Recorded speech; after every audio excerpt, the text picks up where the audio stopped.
Welcome to your Barbados Today evening news update for Wednesday, September 30th.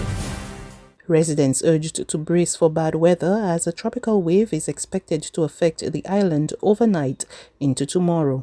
As such, the Barbados Meteorological Services placed the island under a flood watch, which went into effect at 3 p.m. today and will be updated at 6 tomorrow morning. Met officials predict maximum rainfall amounts of 100 to 150 millimeters tomorrow, or in some cases, isolated higher amounts of 150 to 200 millimeters are possible. Met officials are warning that these excessive amounts of rainfall can cause life-threatening floods, particularly during tomorrow afternoon, and they have urged residents and visitors alike to monitor the situation closely over the next 12 to 18 hours. In other news, Barbados is facing the possibility of being blacklisted by the European Union in another week. This as the country is forced to wait until February 2021 to know if it will be removed from the Organization of Economic Cooperation and Development's list of partially compliant jurisdictions.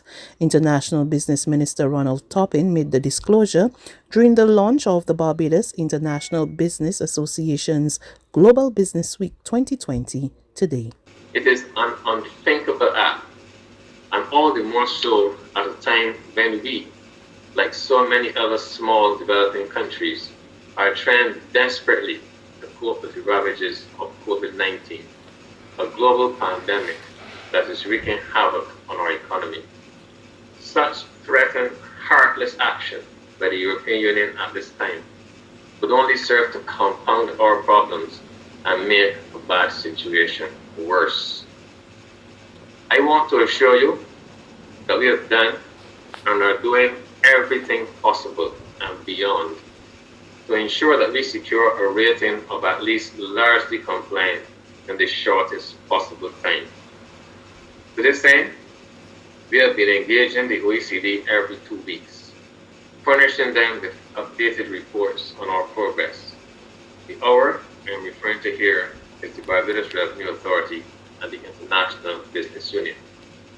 We expect that this collaboration with the OECD's Global Forum will enable us to submit a request for a supplementary review by the beginning of December, if not before, and achieve our aim of being delisted from Annex 1 by February 2021.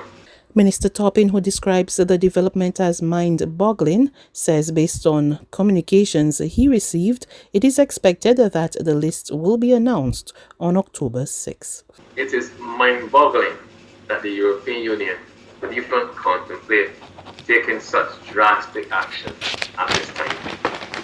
Even with the OECD's partially compliant rating, Barbados has made great strides to step up from that rating.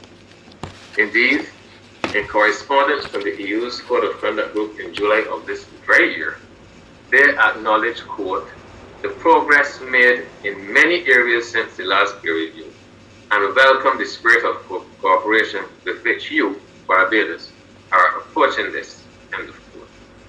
Further, the European Bank for Reconstruction and Development and the World Bank Group have given Barbados until April 2021 and June 2021 respectively to correct the deficiencies and meet the Global Forum's standard.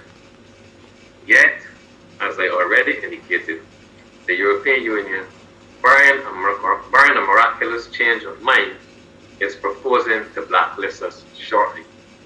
In fact, based on communication we have received, we expect this listing to be announced by the European Union on October 6th, next week. Over the next 120 days, the Ministry of Youth will embark on a new approach which will result in the creation of new job opportunities for this country's young people.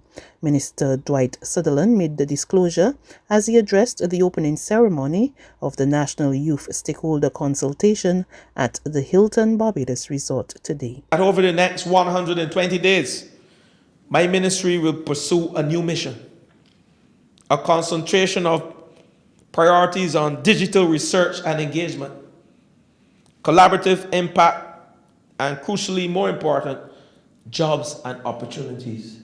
you don't only want talk, you want jobs and opportunities. I believe the Ministry of Youth, Sports and Community Empowerment is in the business of servicing the needs of the digital natives, you. Therefore, its operations and tools must reflect that. Sutherland also shared his vision on making the ministry more technologically savvy. Tablets in the hands of the officers on the ground, real-time spatial mapping and trend analysis through powerful software and sophisticated use of social media platforms fueled by compelling campaigns and achieving deep engagement must become our new norm. I believe this Ministry of Youth, Sports and Community Empowerment, must seek to make the third sector our partners in impact and transformation. So my vision that we promote, invest in, and scale up the work of the island's most impactful creative groups, sporting organizations, service clubs, and community groups. In doing so, we'll be able to fast-track the transformation of the lives and overall well-being of tens of thousands of young Barbadians by leveraging the reach, the skills, and energy of the youth-centric third sector organizations. Senators in the upper house today paid the tribute to former Prime Minister Professor Owen, who died on July 27th.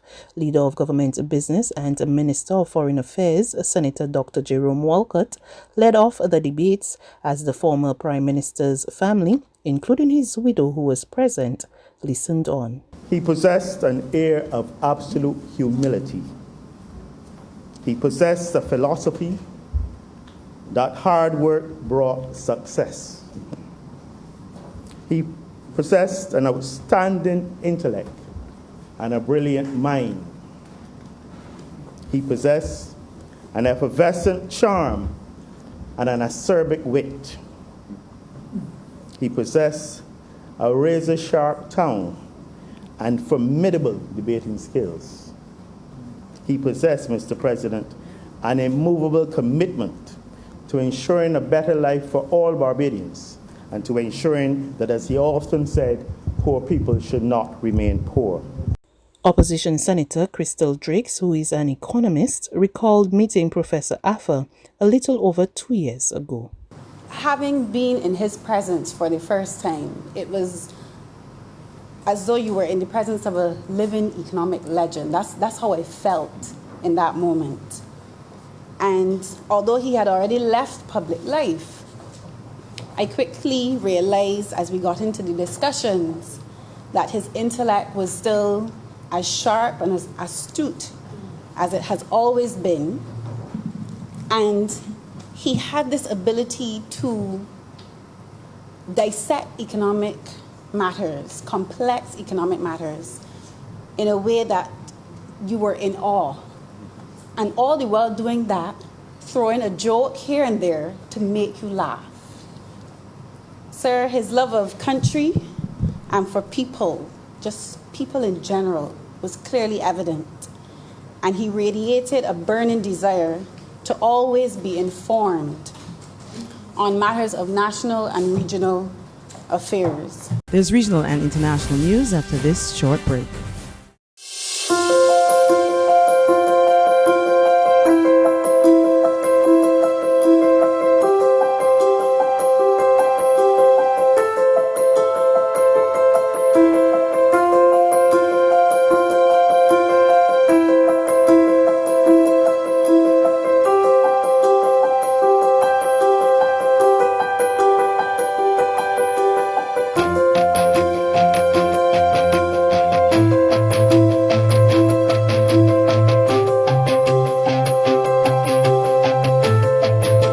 Barbados Today, news you can trust. To news from the region now. The COVID-19 pandemic continues to take its toll on some of our regional neighbors. Jamaica has now recorded 107 COVID-19 deaths due to the viral illness. 6 people, 4 men and 2 women, ages 52 to 71, died within the last 24 hours. More from Television Jamaica. The country's coronavirus case count now stands at 6,482. 74 new cases of the coronavirus were recorded yesterday. A breakdown of the ministry's latest figures indicated that Kingston and St. Andrew and St. James recorded the most new cases. Kingston and St. Andrew recorded 34 new cases, and St. James had 30 cases. And finally, on the international front, the U.S. airline industry is bracing for possible job cuts as air carriers and the unions plead with Congress to extend coronavirus-related aid before Thursday's deadline. More in this report from Reuters TV. It's the end of the month and possibly the end of the line for tens of thousands of airline workers. Airlines have vowed to drastically reduce their workforce at midnight Thursday as they face the end of a lifeline from Congress. But in a bid to prevent that from happening, U.S. Treasury Secretary Steve Mnuchin on Wednesday urged airlines to delay any furloughs set to go into effect October 1st if a bipartisan economic stimulus package was in sight. Talks are set to continue between Mnuchin and Speaker of the House Nancy Pelosi. On Tuesday, she said she was hopeful a deal could be reached this week after the Democrats put a new $2.2 trillion stimulus proposal on the table. Republicans want a smaller package, but Democrats have pushed for a far-reaching bill with more assistance for average Americans, as well as the struggling airline and restaurant industries. A previous round of government assistance aimed at keeping airlines afloat during the early days of the health crisis handed airlines some $25 billion back in March as part of the CARES Act. That's news. But for the very latest, visit us at www.barbadostoday.bb. You can also subscribe to our e-paper, email updates, or like us on Facebook, and sign up for our breaking news alerts via WhatsApp. We're also on Izumi Media in bus terminals, as well as screenplay at supermarkets and gas stations near you.